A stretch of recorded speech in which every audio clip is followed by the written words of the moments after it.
Merci. Maintenant, au nom de la GUE, je vais donner la parole à Madame Vergiat. 1 minute et demie. Merci, Monsieur le Président. Il y a un peu plus d'un an, effectivement, nous adoptions un texte sur les activités illégales de la CIA sur le territoire de l'UE.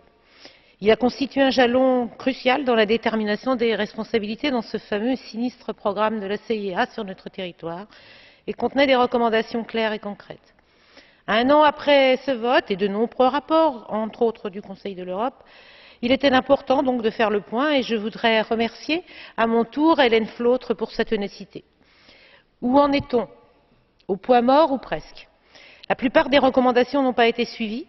Même les enquêtes judiciaires, pourtant lacunaires pour la plupart, n'ont quasiment progressé. Et oui, pourtant, de nouvelles informations viennent sans cesse étayer les faits. Moi, j'appelle cela des dysfonctionnements judiciaires 10 ans après les faits. Cette inertie est purement scandaleuse. Certains ici veulent même revenir en arrière et se contenter de généraliser. Les raisons m'échappent.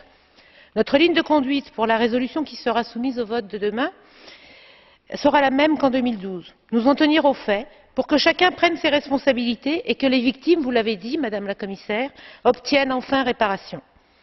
Les violations des droits de l'homme sont toujours intolérables, y compris et notamment quand ce sont les États qui sont en cause.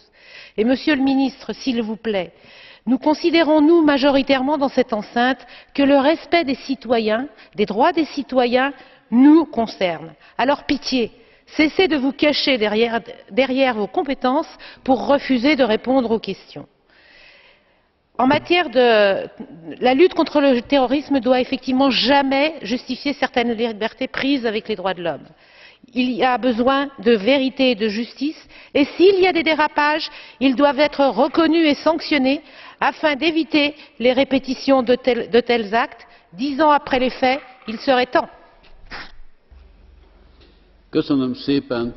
A Szabadság és Demokrácia Európája nevében. Au nom du groupe EFD, je passe la parole à Monsieur Batten pour 1 minute.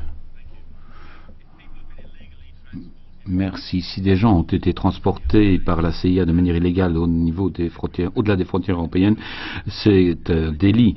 Tout suspect est